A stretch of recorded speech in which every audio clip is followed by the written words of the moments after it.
Right. So good afternoon, everyone. Welcome to another Tuesday postgraduate support group meeting. I'm Leni Liebenberg, and I'll be leading this session of a two-part session focused on mentorship today. If you've missed the last session, you can still catch it on the UKZN YouTube site. And the same goes for all the other postgraduate support group meetings and the rest of the Postgraduate Academy. They're all available on the UKZN YouTube site. So last week, if I remember correctly, it wasn't last week, but it was a couple of weeks ago, last session, we spoke about what mentorship actually is and the benefits of it and the importance of introspection to determine what your goals are and what you need to achieve them and who you'd need or who you'd like along the way to achieving these goals. And today, in this session, we'll focus a little bit more on the more practical aspects of mentorship. So things like what to look out for in a good mentor, how to approach a mentor, how to get the most out of a mentorship relationship. And, at every meeting, I have to say the same thing. These sessions are meant to be very interactive. So please, within the group, use your reaction icons. I really value support, especially within the virtual space. And I'm pretty sure that many of the community members here do too. Knowing that others relate to things in the same way that you do can be a very comforting experience. So please feel free to pop any questions in the chat box, raise your hand if you'd like to say something. This is meant to be a very encouraging space, an unthreatening space, and it's filled with people who are likely experiencing the same challenges that you might be having with your mentor, and we might be able to help each other through that. All right, so what I speak about today, I speak about from my own experience as a mentor and as a mentee, and what I've learned along the way through various mentorship workshops and programs that I've attended will be discussed today. And I'm happy to share with you what I've learned, and I'm looking forward to hearing about your experiences with mentorship as well. Okay, so just to recap what we discussed last week, we covered what is mentorship. In short, it's the sharing of knowledge and skills and experience by an experienced individual or mentor to a receptive learner, which would be the mentee. And why is this done? To ensure guidance and support in order to promote growth and development in society, among other reasons. When does this happen? You guys need to decide. It's by arrangement. Where does it happen? You need to decide. It's by arrangement. And how does it happen? It's also by arrangement. And these sorts of things we'll be discovering, we'll be discussing within this session as we work through how to optimize your mentorship relationship. So last week we spent quite some time on introspection and the value of exploring your own goals and what it is you need to achieve in order to get there, and what kind of team you'll need to assist you along this road. But today we'll speak a little bit more about the mentor themselves. And then how to optimize this relationship, or rather more specifically, we'll speak about things like how to initiate the relationship or to plant the seed, and then how to grow and maintain your relationship for the best results. And from this figure, you can see that I had a bit of fun with these icons and these analogies over here. So please just bear with me. Initiation, growing the relationship, and the role of the mentor and you within this process. Right, so let's just begin with a recap of last week's discussion about the mentor within the relationship. And again, if you missed out on last week's last session, please feel free to find it on the UKZN YouTube channel, where all the Postgraduate Academy sessions are uploaded for your convenience. For the purpose of this session, I'm just going to assume that everyone here was present in the last session and that you're interested in the conversation and that you are back here for more and we've done a good job. Right, so if you remember, I left you with a quote from Denzel Washington. I can't help myself. He summed up the point of a mentor quite simply. He said, show me a successful individual and I'll show you someone who had a real positive influences in his or her life. I don't care what you do for a living. If you do it well, I'm sure there was someone cheering you on or showing the way, a mentor. And the keywords here about a mentor are that they are positive influences. They cheer you on, they motivate you, they encourage you, they show the way, they guide you to success, to being successful, to do something well. And when I asked you in the last session, what do you want in a mentor? What are the qualities in this person or the people who are going to guide you to become the success that you want to be, or to achieve the goals that you want to achieve, or develop the skills that you want to achieve? And I received a similar response to previous sessions in this folder, and let me just show it here. So as a reminder, the bigger font size represents more people that listed that word. So the most common qualities that you guys wanted in a mentor is patience, for them to be honest, a good listener, someone who's knowledgeable, who's understanding, someone who's humble. And I mean, there are many others here, but it sounds like these qualities in a person may make for a very encouraging environment for development, where you trust your mentor enough to be open and to be yourself and be comfortable enough to communicate your challenges in a non-judgmental way. I mean, where you can grow and develop in a constructive way. And your voices resonate quite well with what another South African university found when they assessed feedback from mentees in a pilot program of formal mentorship in academic staff who were enrolled for doctoral studies in health sciences. And this applies to a substantial proportion of this community over here. It was in 2016, and I sincerely hope that there have been more updated studies, and I wish I had the time to look for those. But for today's purposes, these findings are still, I think, quite relevant and worth our discussion today. So one key observation from this study was that the common view that meeting with the mentor can be an unthreatening experience. And here's a quote from this paper.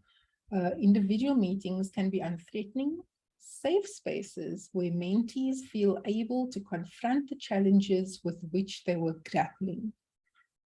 Here, I think the mentor cultivated both of them, cultivated an unthreatening environment, an unthreatening atmosphere where the mentee felt comfortable enough to express their vulnerabilities.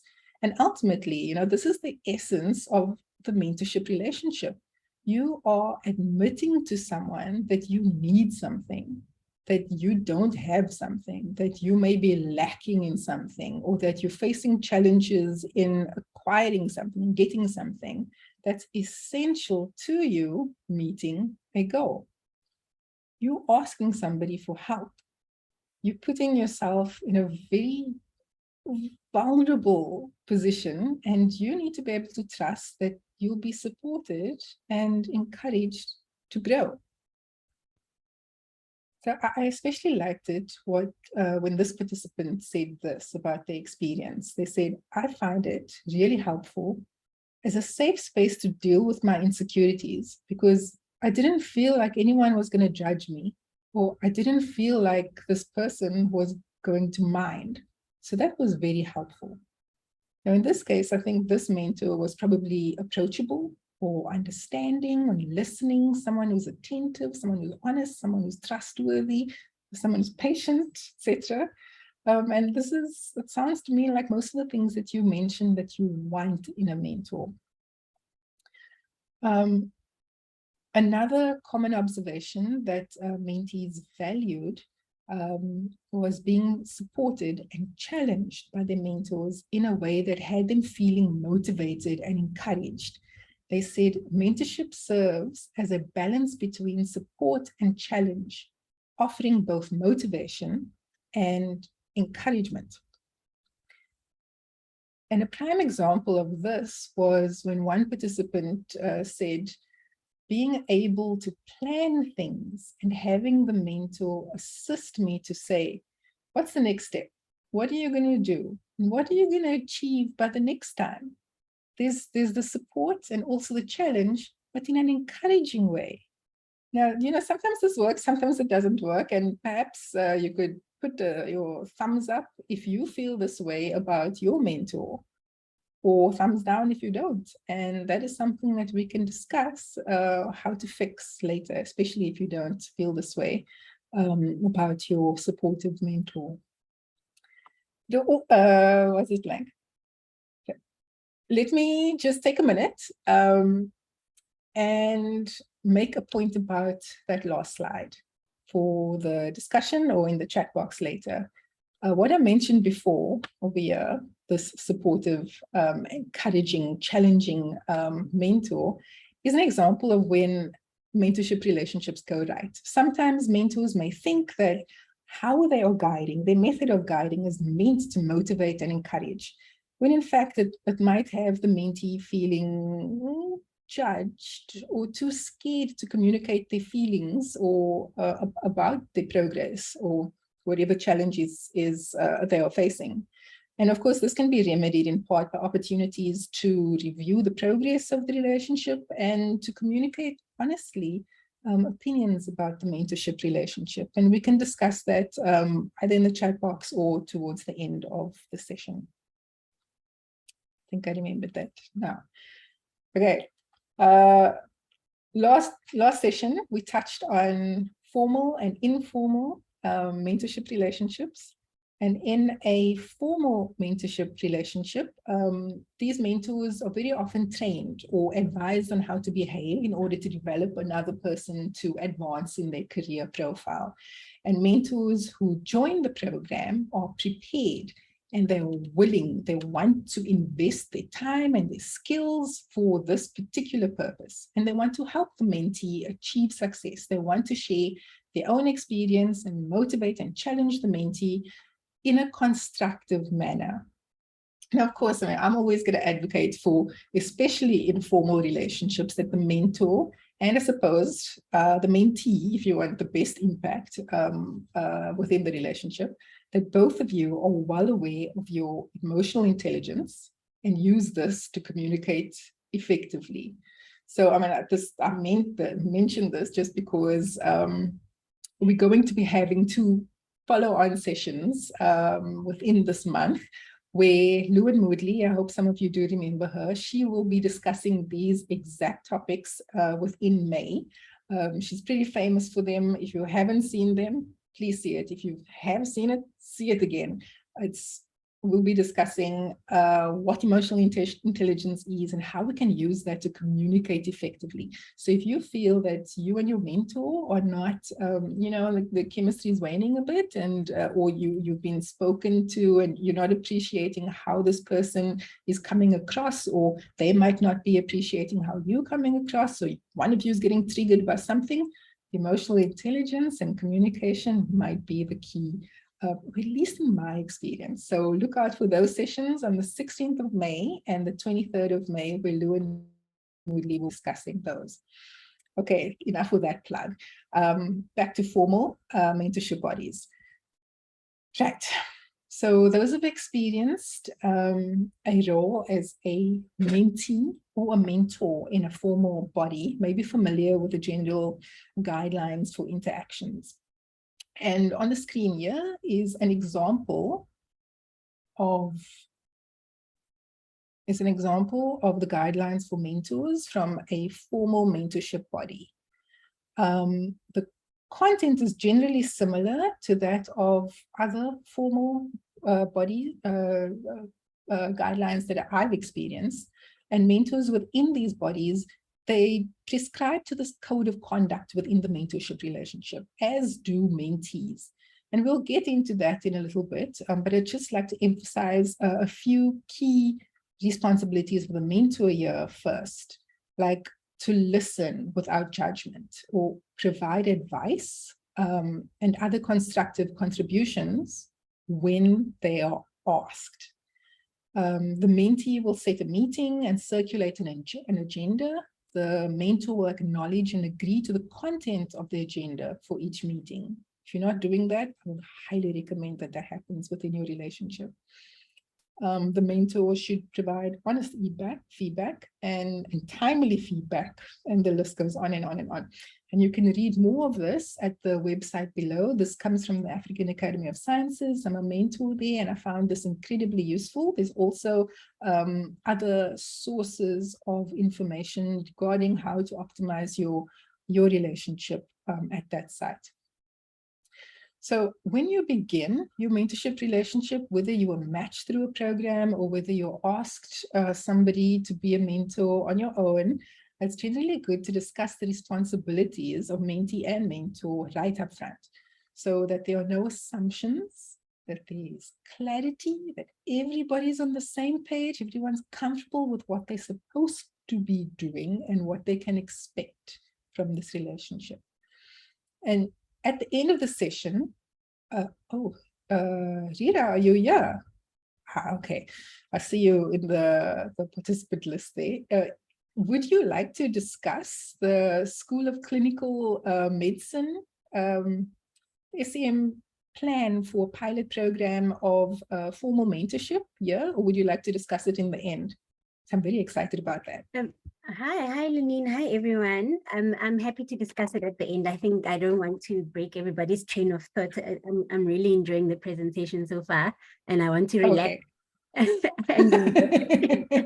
No problem.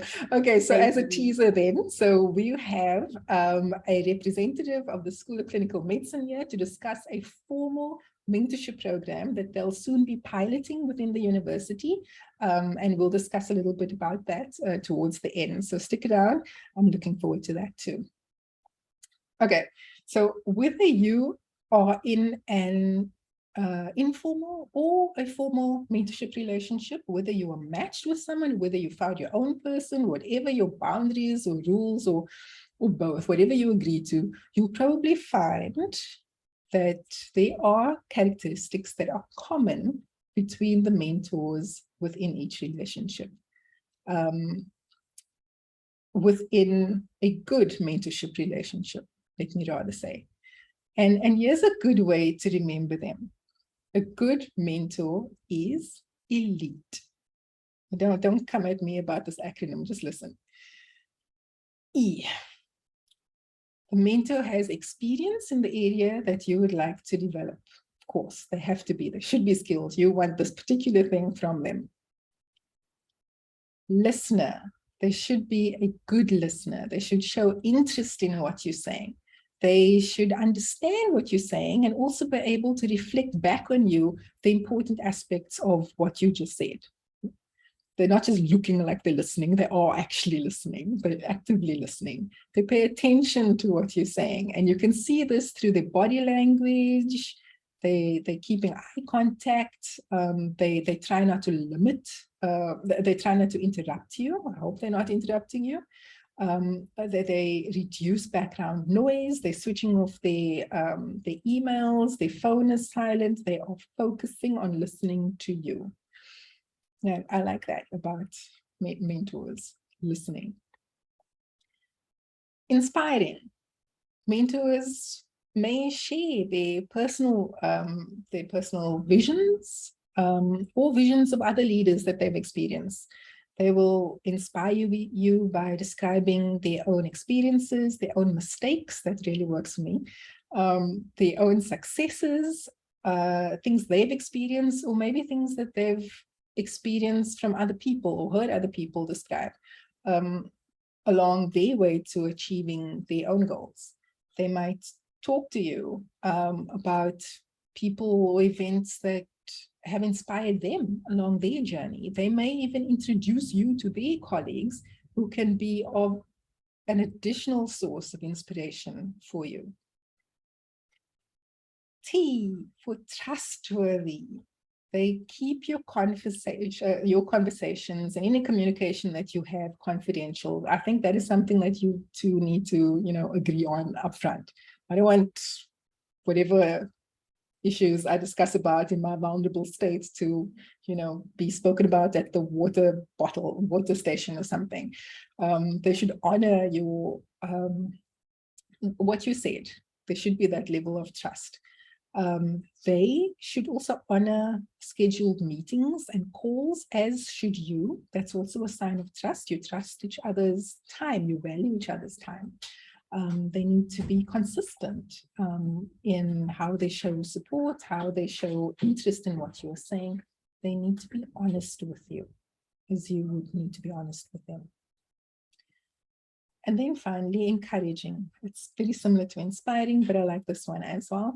They acknowledge what you say. They comment favorably on your accomplishments. They can be cheerleaders as well. They should communicate their belief in your ability to grow, your ability to reach your goals. I mean, otherwise, why not that? Why have this relationship in the first place? They might even respond to your frustrations and challenges with words of support, show understanding, empathy, encouragement. They could praise you.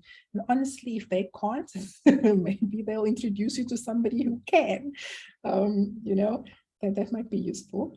And I guess there might be many more points over here, but these are the points that I find that are common in my experience within good mentorship relationships, and also it fits nicely in my acronym. Why do mentors do this? Some would say they mentor to invest in people, to empower people, to increase knowledge, skills, capacity, and competence. Some may just want to, build their CV. They want to reinforce what it is that they've previously learned and reinforce their knowledge of whatever subject. They might want to just, increase the pool of high quality leaders. They might just get a kick out of it, their own personal, for their own fulfillment or personal growth. But whatever the motivator, I think the mentor should be committed to sharing their skills, their experiences, their life or career lessons to help you develop the successes that you want. Okay, that was my half-an-hour introduction. so you're more familiar with this concept of the mentor and the responsibilities and the benefit of the guidance from a mentor. Let's move on to this relationship itself. And we'll start with how to initiate the relationship, and then we'll move on to what your responsibilities are, both of you, to get the most out of this relationship. And I think the best way to start with this is as an exercise. Just let's take a moment to think about this one thing. Think of a scenario where someone was asking you to do something for them. So let's say it's something like, can you teach me how to fix my bike? Can you help me to learn to speak your language? Can you teach me to be as proficient as you are in Excel, PowerPoint, or Word, or whatever? Just think of a scenario where someone was asking you to do something for them. And now let's be honest about what information you would need from them to determine whether you could do it or couldn't do it. You can put it down in the chat. You can raise your hand. I'm interested to hear what goes through your head when someone is asking you to invest your time with them. I have a lot of things that go down my mind, actually. And I'm happy to share those with you, but I'd also like for you to just feel free to stick it in the chat box, your opinions. When was the last time someone asked you to help them?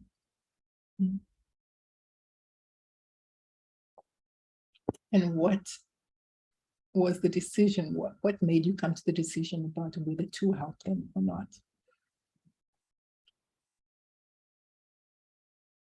Huh? Right. So I'm going to share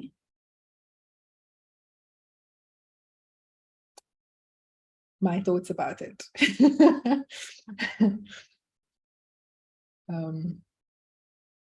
After I read your comments. So we have someone who says, I asked them why they need the skill and how much of the skill they have. So that this helps this person decide how much effort they would need to put in. Someone else says, what is the level of knowledge or skill? That specific request, do they know? Absolutely zero, a little bit, a lot. Again, how much do I need to invest in you? I would be interested to know how much, yeah, there we go. What is it that you want and how can I help you? So, I mean, you guys were very eloquent. For me, it's why me? Am I able to do what it is that you want me to do? Do I have the capacity? How long is this going to take? Do I have the time for this? Can I fit this into my schedule? How often will this happen? And what's in this for me? I'm sorry. Sometimes that does come down to it. But, you know, I'm being honest here about what goes through my head. And when I think about it, you know, it's a blueprint for how we should be going about asking people to help us with something. What is it that they want to know? Let me provide that information first so that they can consider it and decide whether they are able to do it without just, you know, point blank saying no. So my advice on how to ask someone to mentor you, if you're not in a formal program, is to schedule an initial conversation first. Ask your potential mentor if they can make time for a meeting with you. 15 minutes, 30 minutes, 5 minutes, it's up to you. But, you know, don't make it too short. You don't want to be too rushed, and you want plenty of time for discussion with the other person, and the opportunity for you to ask questions or them to ask questions, etc. Maybe in an informal setting, it's nice to be able to do this over coffee. Either way, use an email to schedule this initial conversation. And when you're scheduling this email, this is your opportunity to brainstorm on what it is you actually want. Because now you need to provide this person specific details about, you know, what you want and how they can help, and why you think they might be the best person for the job, and how much time you think that this might, you know, require, etc. I think within this email, it would be useful to make it clear to your potential mentor that you're ready to commit the time, ready to commit the energy and the effort to make the most out of this counseling time. And in order to show that, you need to tell them exactly what it is that you want.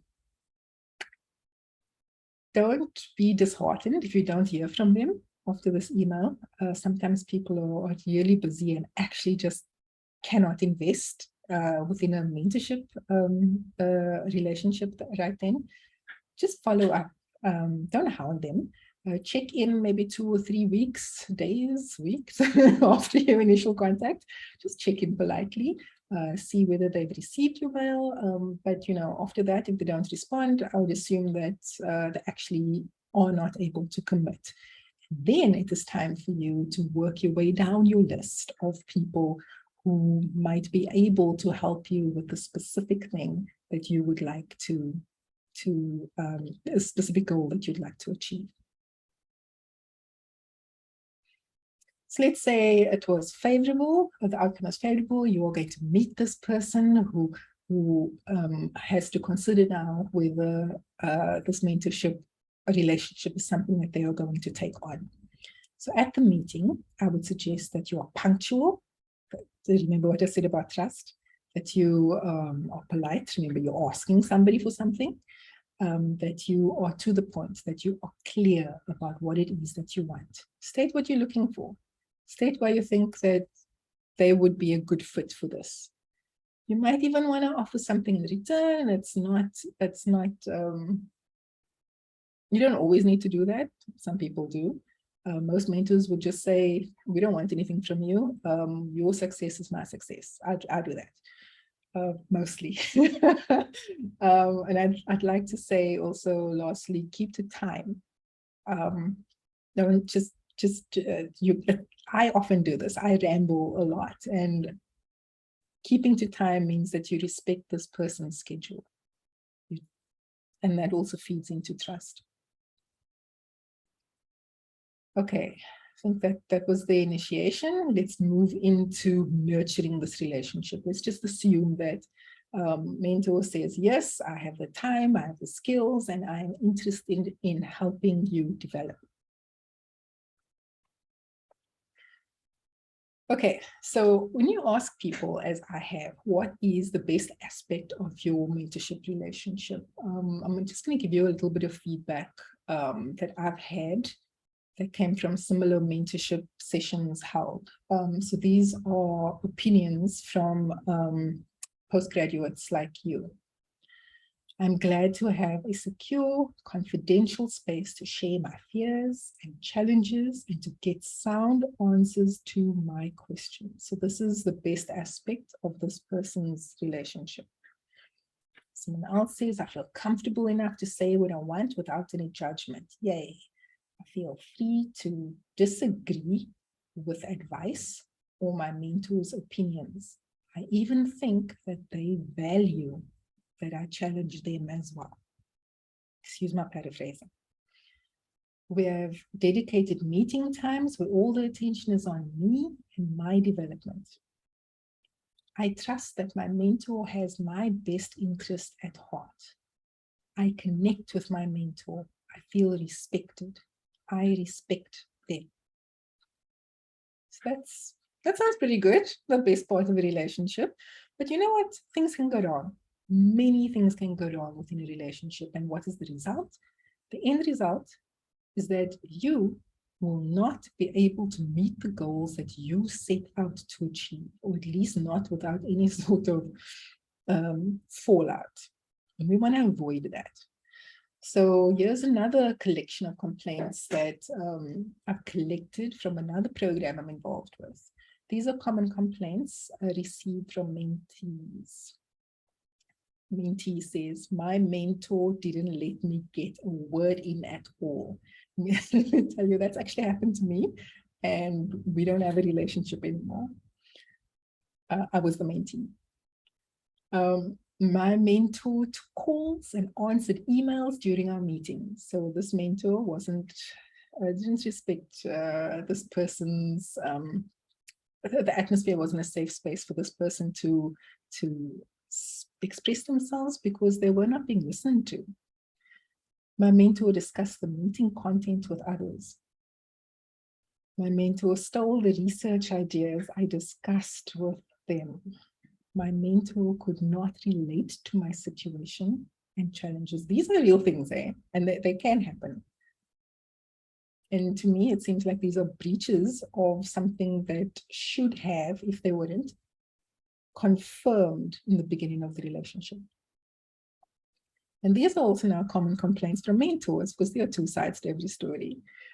My mentee often missed our appointments, or was very late, and didn't reschedule, and never apologized. That happens to me.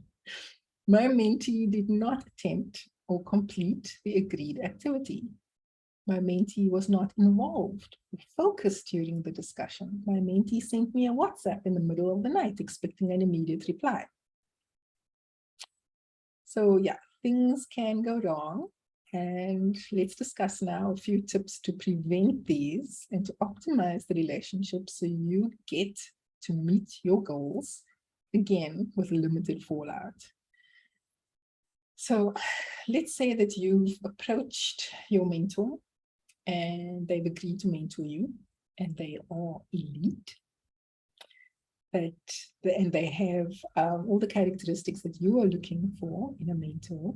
And now it's up to you to come to the table so that you can ultimately meet your goals through their guidance. So number one, it's just as a recap of last week's session, before you ask someone else to invest in you and your path, you have to be willing to invest in yourself. Have you asked yourself, why do I want a mentor? What am I hoping to gain from this mentorship relationship? Have you done that in introspection already? Have you, number one, decided on the point of mentorship? So this is where you need to think critically about your strengths and your interests and your values. You set personal and professional goals. Be honest with yourself when you do this. Say things like, listen, my strength is not in communication.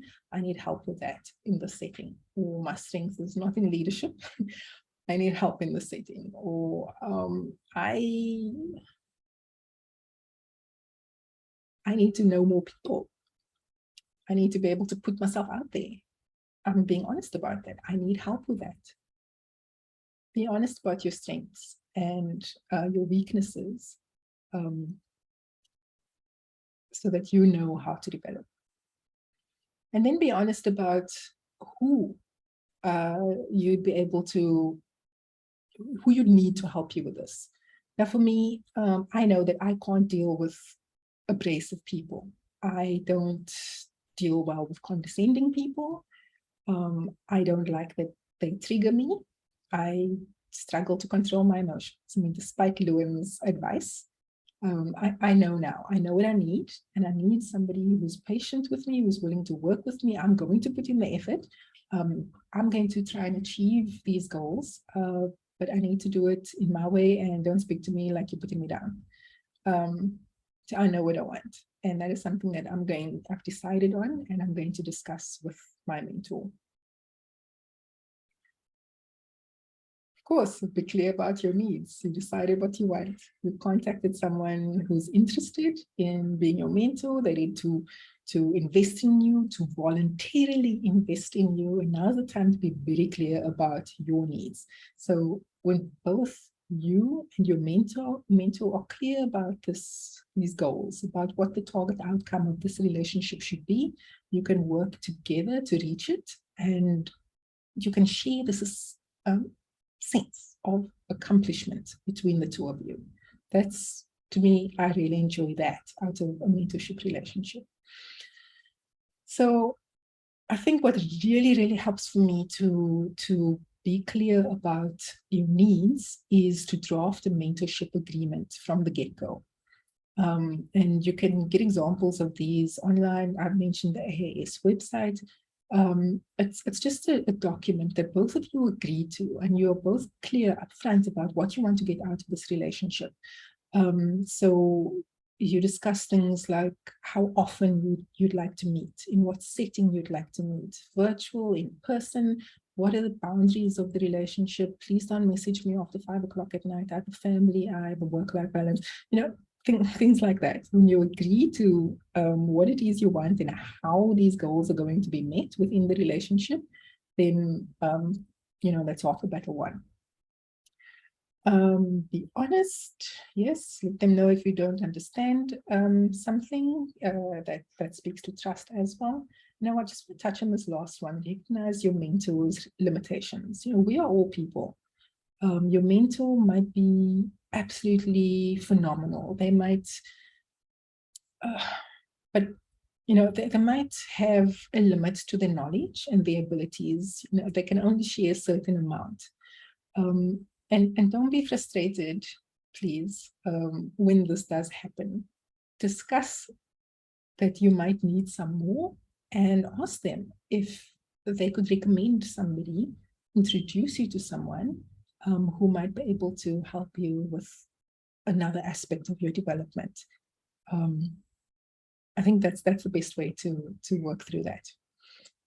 Okay, the next one is to always come prepared. I'm giving you a list here of how to optimize this relationship. I hope you're taking notes. I'll give you a summary at the end as well, and this will be shared on YouTube. Come prepared. Agendas are really useful. They help you stay on task, and they optimize the time that you have together.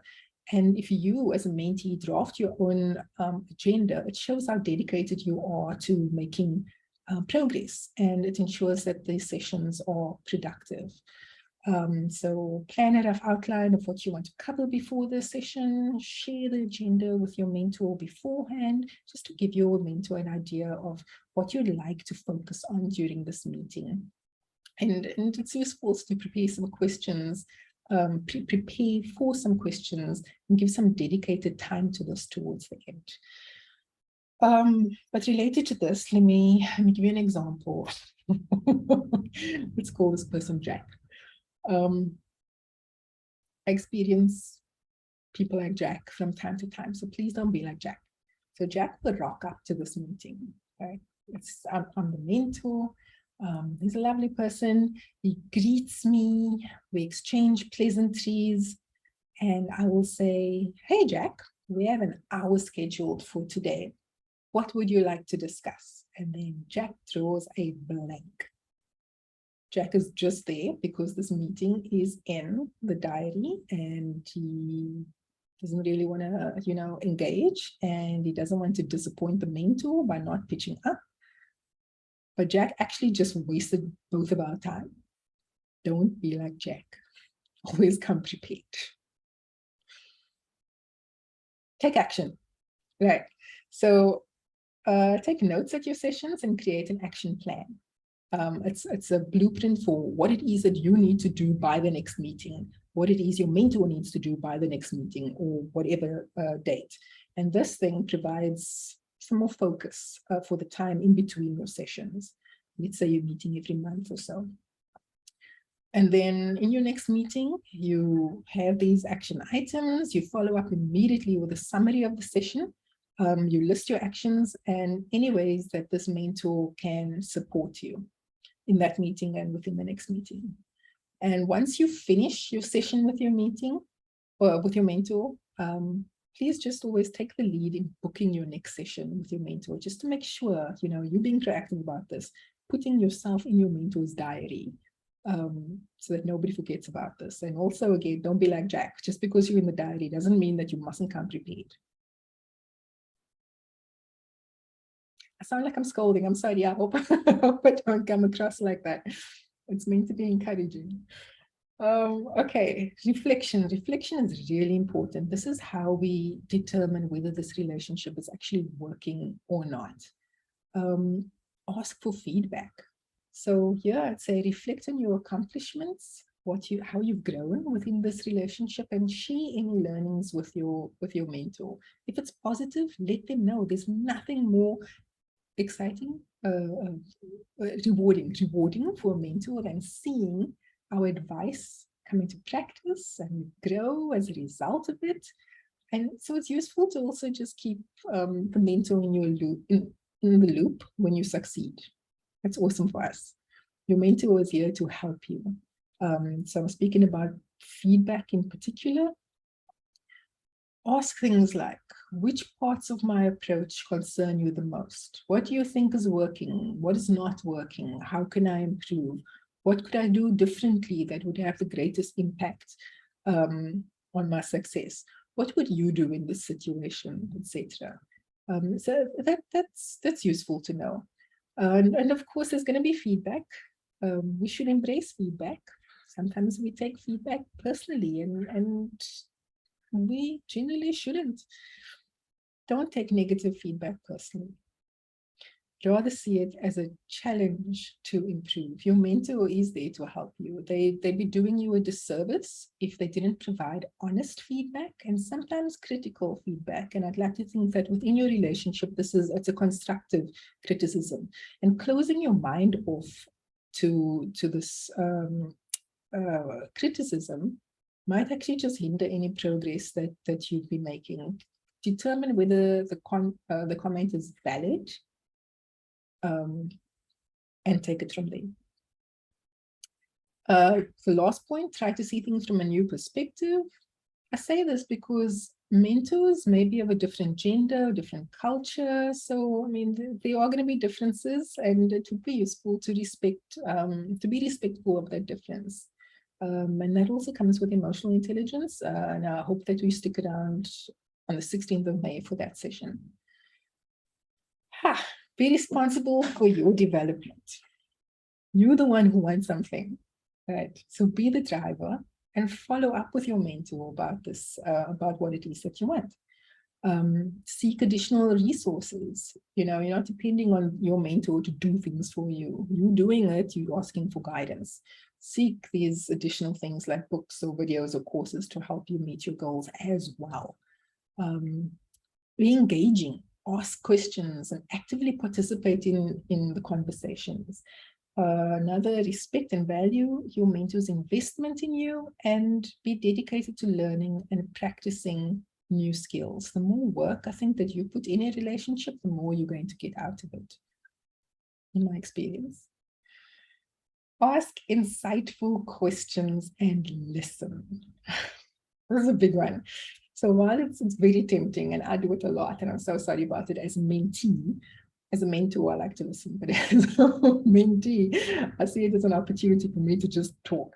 And sometimes I can talk and talk about myself and my challenges for the most of the session. And I forget that I can actually learn a lot from this person, you know, hearing about their experiences and their other experiences that they've heard. So for me as a mentee, I think what was important for me was to master the art of asking good questions and listening, so that my mentoring session is, firstly, it's a good way for me to hone my communication skills, but also to get the most out of my mentor by asking those insightful questions and listening to them. And by these insightful questions, I mean, there's thought-provoking questions that only your mentor can answer. So things like, what is the most important leadership lesson that you've learned? How was it valuable? Can you tell me about a time that you had a difficult supervisor or boss or mentor? How did you handle it? How did you build the skills of speaking so engagingly in front of others? How did you learn to embrace failure? Those are things that, you know, no one but your mentor, because you relate to them, can answer. Trust. So to me, all mentoring relationships have two very key components: the goal and working toward working towards building that relationship. And just because you're within a mentorship relationship doesn't automatically mean that you two trust each other. This mentorship relationship has to be developed and must be nurtured. And the best way to demonstrate that you're worthy of your mentor's trust is to keep theirs. Do what you say you're going to do. Meet when you say you're going to meet. Be prepared. Don't gossip about them or break any confidences. You're expecting the same thing from them, so they need to be able to trust that you're doing the same thing for them. And I think having this trust can open up a channel of communication, and this is very important for the success of your mentorship. To me, the goal of my mentorship relationships, but besides meeting my individual goals, what I think is the best possible outcome of a mentorship relationship for me is that my mentor, through this relationship built on trust, becomes my colleague and becomes my friend. It's happened before. And I really enjoy that. So to me, that's built on trust. Another important one, don't be afraid to disagree with your mentor. Your mentor, in my opinion, doesn't just want you to nod along and agree with everything that they say. Excuse me, whether it resonates with you or not. Don't just, yes, sir, yes, ma'am. Tell them if you disagree with something they've said. I mean, it will lead to a discussion, And I'm sure that they would value it, you would value it, some more than just nodding your head in agreement. Mentors also want to learn from you. If you have a different opinion, please feel comfortable enough to share it. And this is the last one. I know we're running out of time. Respect your relationship. Your mentor is volunteering their time. So please try not to waste it. Cut out those time wasters in your meeting. You know what it is you want to get out of the meeting, get it out of the meeting. Give plenty of notice if you need to cancel or reschedule a meeting. It's useful to establish some ground rules around contact so that you don't abuse the time that they are willing to give you. I mean, yes, okay, you can include within your session some dedicated time for just having casual, informal, personal discussions, but also please make sure that you do dedicate time to get what you want out of it. Lastly, don't contact them multiple times a day or out of agreed on hours. You wouldn't like that, and neither do they. So this is my summary of key points to optimize your mentorship relationship.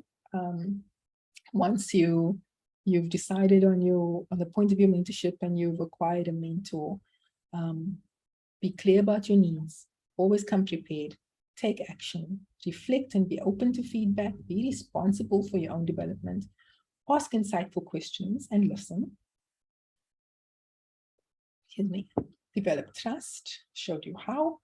Don't be afraid to disagree. And respect your mentor and your relationship. So to summarize, lastly, the last two sessions, we worked through mentorship in terms of you deciding what your goal is, what you need in order to achieve this goal, and what sort of support and who you need in order to get there. We've discussed points about the mentee. Who is this person? Who is this team? What sort of things would you need from them in order to achieve your goal? What makes a good mentor? Excuse the mentee, but the mentor. And then the relationship. And those were the points that I mentioned now about nurturing the relationship. Thank you so much for listening to me. I know I spoke a lot now, but I'm happy to open the floor for discussion. Or perhaps I could have Rita just mention the SEM pilot program. If you're still here, please tell us more. And if you have any questions, community, please pop them in the chat. And I've listed here a couple of questions to have you think in these last 5 minutes. But let's please listen to Rita and tell us a little bit more about this pilot program that is going to be happening from the SEM. Did you have any slides? Would you like me to share my screen? Well, I'll be really quick with them. I do have, and maybe it will be better than watching my face.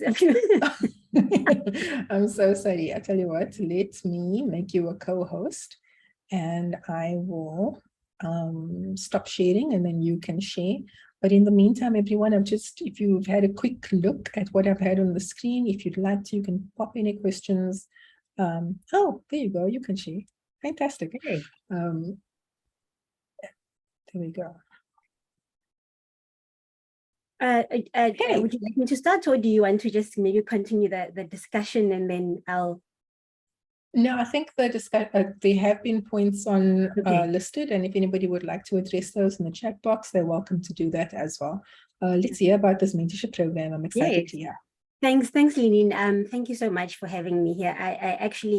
I approached Lenine and asked her if I could just, sort of advertise myself and this program, knowing very well that postgraduate Tuesdays, as I call them, are attended by people who would want to be part of mentorship programs. And yeah, so I thought perhaps maybe let me start by introducing the School of Clinical Medicine mentorship program here. This program, for the moment, is only available to the staff members of the School of Clinical Medicine, but I'm really hoping that we can extend it to other staff within within the College of Health Sciences and also within the university. So even as a postgraduate, I think you know, mentorship is actually very, very important during you know, when you're doing your degree. So even those in those spaces, I think this program would do very nicely. So Lenine, you have absolutely put, you know, this is a definition that we as the program are using mentoring. This is our definition, and the way that you have described mentoring for me is absolutely, it's so true that the mentor has to be somebody who's elite. And as you can see, it says here, a process where an experienced, highly regarded, and I think I'm going to take that mnemonic of elite and just put it in there. Where a highly regarded empathic person guides another in the development and re-examination of their own ideas. And I think this is so important, that this is someone who is helping you to re-examine your ideas. It's your ideas that, you know, this is what I want to do, but now they're helping you to look at them in a different perspective. Obviously so that you can learn, so that you can develop your personal and professional life. So really, we want to, we think of mentoring in this way, and this is where we want to develop our staff. But as I'm saying, I would like to take this even further and out of the staff, where we supporting this kind of mentorship. So I was in the previous class, or the previous presentation, and you had asked a question, Lenine, what do you want to be in 10 years? Time? And obviously this is the question you'd ask in order to find a mentor. So I chose 4 of the things that I sort of felt like, oh, okay, yeah, that would be my answer. So associate professor, someone said adventurer. I'd absolutely love to be an adventurer in 10 years time. An NRF rated researcher and a principal investigator. So when I looked at these are obviously sort of positions within the next 10 years. Where would you like to be? These are positions sort of speak to the professional side of you. And I put a quote there by Lauren Norris that says, if you cannot see where you're going or how you'll get there, ask someone who's been there. So I'm imagining that people who want to be, you know, an associate professor would go and ask an associate professor to be their mentor. And now you're getting to experience from this person how it is that they got there, and also then be able to reflect on how it is that you'd be able to get there based on their experiences. So yeah, I think that is really what mentorship is about, not just sticking to the what and, you know, seeing someone who's up there where you want to be and say, you know, that's who they are. They are a researcher or a principal investigator. The question is, how am I going to get there? And I think this is when a mentorship relationship really starts to get going. And what is wonderful about mentorship is that, you know, a person can help you understand how it is that your academic life, your personal life, your professional life are all intertwined, and how what is the dynamic relationship between them, so that you end up in a space where you are becoming whom it is that or you are reaching your goal, becoming whom it is that you want to be in 10 years time. And this is what we use as sort of a framework within the program that we are offering. So in this program, or anyway, or in any institution, I would say in our institution, we looked at the areas that we thought, you know, what are the gaps and that mentorship can cover? And we found that these are indeed gaps that are intertwined between academic, professional, and personal development. And we realized that people, you know, need help when it comes to ethical decision making. I mean, this can be within your job. This can be within making decisions about patients, maybe even making decisions about your own research work if you're not working in the clinical space. and also areas of life where people are making or facing this choices. So for example, you may be offered a job after your postgraduate degree, or after your PhD, or after your master's, and you want to make the best choice. And obviously asking someone and being mentored by someone who's been in your position would really help with that. And career progression, Lenine, you really spoke to me, or spoke to my heart when you mentioned that you actually found a mentor through asking about how it is that you can progress within your career. How is it that, what are the processes that you're supposed to take in becoming an associate professor, etc., etc. And for me, I'm in that space when I'm feeling like, so I've just submitted my PhD thesis, woohoo, on Friday. So right now I'm thinking about, so where do I go from here? And you know, I'm being very positive. I think that I hope the examiners are going to give me a really good the go ahead.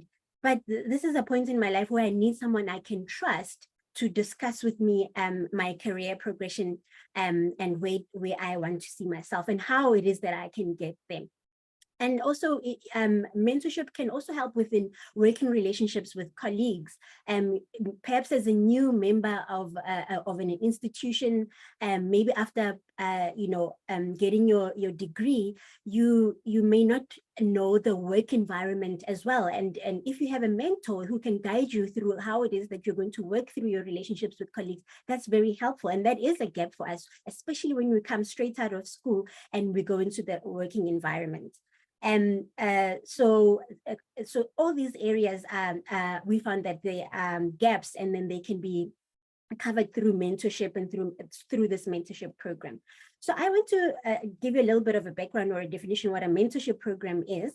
So a mentorship program is a structured platform that facilitates, it's often one-on-one, or it can be group mentoring relationships within a work organization or an academic setting. And then, so the program supports the mentor and the mentee develop a path for the mentee to get skills and for knowledge transfer. So everything that Lenine has mentioned about the mentee, the mentor, and the relationship, I would say that this program then just supports that whole relationship and gives you the template of how it is that you're going to, how to develop this path where you're going to transfer skills and knowledge. And I've put some picture, well, some logos there of very well-known organizations that have got mentorship programs. And as soon as you are part of this these institutions, you go onto a mentorship program where they partner you, or they match you with someone who is perhaps a leader, or someone who is a peer within the institution that's going to help you to get you know, that's going to help you to develop your personal and obviously your professional life.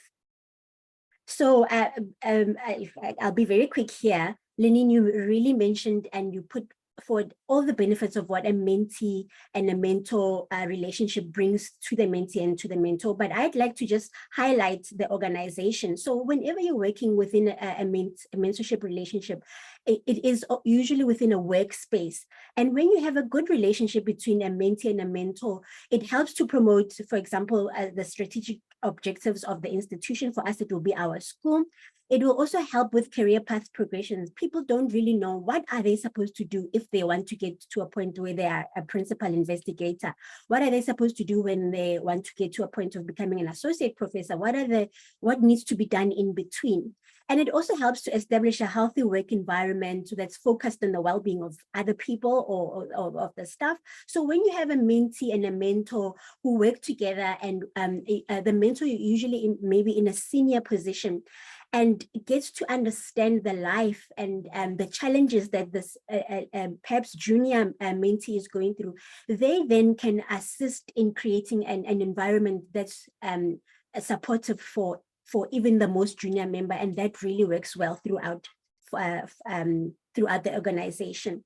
It also helps to promote diversity, inclusion, and advocacy. So, Lenine, we were speaking about earlier in last week, where as a mentor, sometimes you are able to, you mentioned that the mentors can be different. They can be from a different culture, a different gender, or different ethnicity. And once you become empathic towards your mentee who's different to you, this can help you to now rearrange whatever policies that are within your power to rearrange as a mentor or as a senior member based on this relationship that you have with the mentee. So it really assists the organization. And with us, of course, I'm looking at the School of Clinical Medicine. This helps in that sense. It also assists with interdisciplinary collaboration. So I find that when you have a program, when you have to look for your own mentor, you don't really go outside of your own space. So with the mentorship program, we look at who you are as a mentee, and we cast our net wide to find a mentor for you that will help you reach your goals. But then it doesn't necessarily have to be within the same discipline, and then therefore that also builds networks and collaboration. And then, as I mentioned, really the culture, when you are mentoring within a program, it improves the culture of effective mentoring. So this is what we are planning to do. Right now I'm advertising. So literally in this timeline, I'm in the dark now. In this timeline, I'm right at the front there, right at the far end and left corner. It's not even in the slide where I'm advertising this and I'm speaking about it. But we want to prepare our mentees and mentors through information sessions and workshops. Thereafter, once we have, and I think most of you would probably be ready to go into enrollment, because Lenine, you've done such a great job in terms of explaining what mentorship is, how it is to have a good relationship with a mentor. And through enrollment, we would invite people to apply. We have application forms that ask you about yourself, your goals, what it is that you would like to achieve, and then also even asking you about what mentors you suspect you think that you would help you to reach this goal. And then we match you and pair you with the mentor. Then the initiation phase, you had it very well there. I'm not going to go into it. And growth phase, these are just areas that we support. Lenine, you had a beautiful flower. I think it was just like a plant there showing the growth phase. The initiation phase, we will help you to establish the relationship with your mentor, and also the mentor with the mentee, with questions, with a mentorship agreement form, all the documentation that is needed within a mentorship space. But obviously, we are not what can I say? We won't be directive in the relationship. The relationship will grow on its own. So you should come up with your own questions, or even if you don't, we can help you come up with questions that will help you to initiate and also go through the growth phase. So yeah, that's literally, so these two slides are really just going into how it is that we're going to do it. We are hoping to have a website where we will just put pictures and also a bio sketch of the mentors. And you can go onto the website to go look to see who are the mentors that are available and whether they, fit the goal that you have in mind. And so what we do, we assist with the initiation, we assist with the growth stage, and we assist with helping you to progress to sort of monitor your progress towards your goal. And so as I mentioned, we will have the documentation. We will give you a toolkit as a mentee or even as a mentor. And we will have these progress reports are not such that we are marking you. It's just for you to have a little bit of on let's say in black and white what it is that what is the status of your goal, what are the action plans should you not be reaching that goal at the timelines that you want to, and then also feedback. We give you templates or even just forms for self-evaluation as a mentor and as a mentee, and also for our program itself. So yeah, that's it. Lenine, I see you have your hand up. I do. I'm so excited about this program. I'm done. And so this is who we No. are. And then please contact me. I've got my email address there. And if you're interested in becoming part of this program, please do contact me. Fantastic. I'm so glad that this is on the cards. I'm opening it up for any questions about the program, and also any points for clarity in what I have discussed in this session. But Rita, can I ask you about this program? Now, about whether mentees would be given the opportunity to have multiple mentors. Look, acknowledging that, you know, people want to grow in different ways, and they might not be able to have everything that they want ticked off by one mentor. And is there flexibility within the program for them to move between mentors, to get something else, to reach an additional goal? Or, I mean, that's one. Or what happens if the chemistry is not fantastic between the mentor and mentee? They eventually, you know, it's going to affect the relationship and progress of the mentee to reaching the goal. If that relationship breaks down, is there an opportunity for the mentee to experience another mentorship relationship?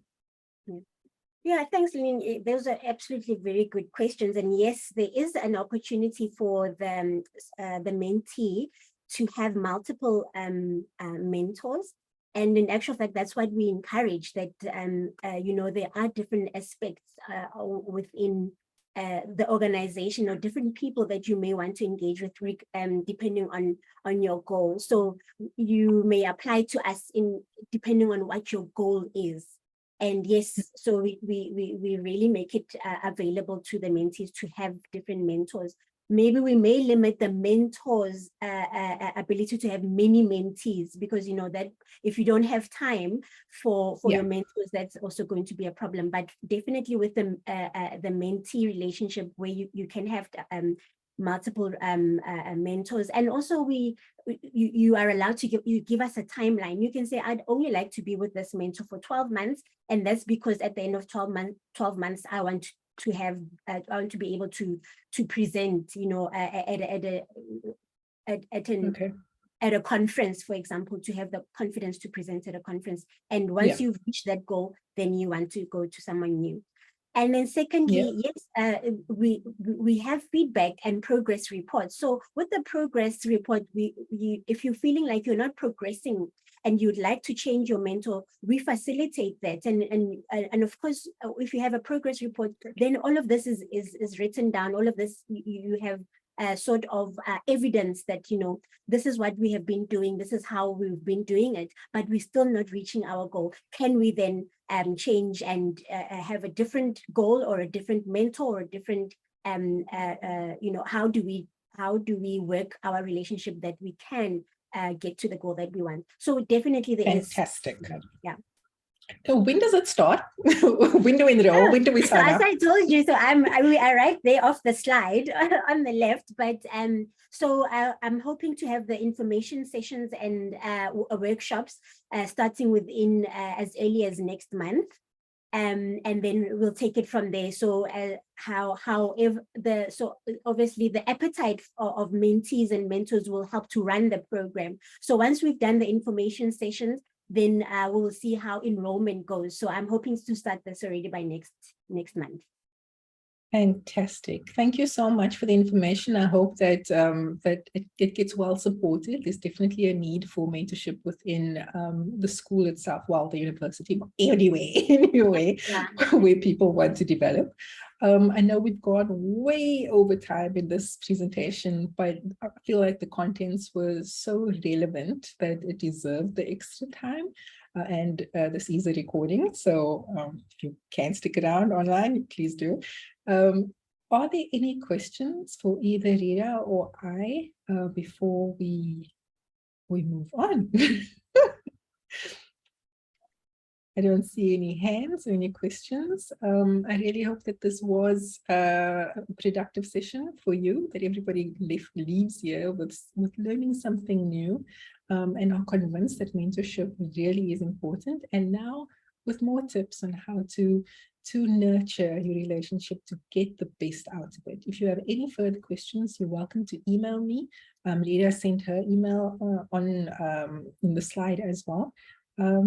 Right, so thank you everybody for joining, for participating in the discussion within the sessions, and we look forward to seeing you on the 2nd of May for a discussion on the student-supervisor relationship. That's usually a goodie. Right, have a good long weekend, and we'll see you then. Take care.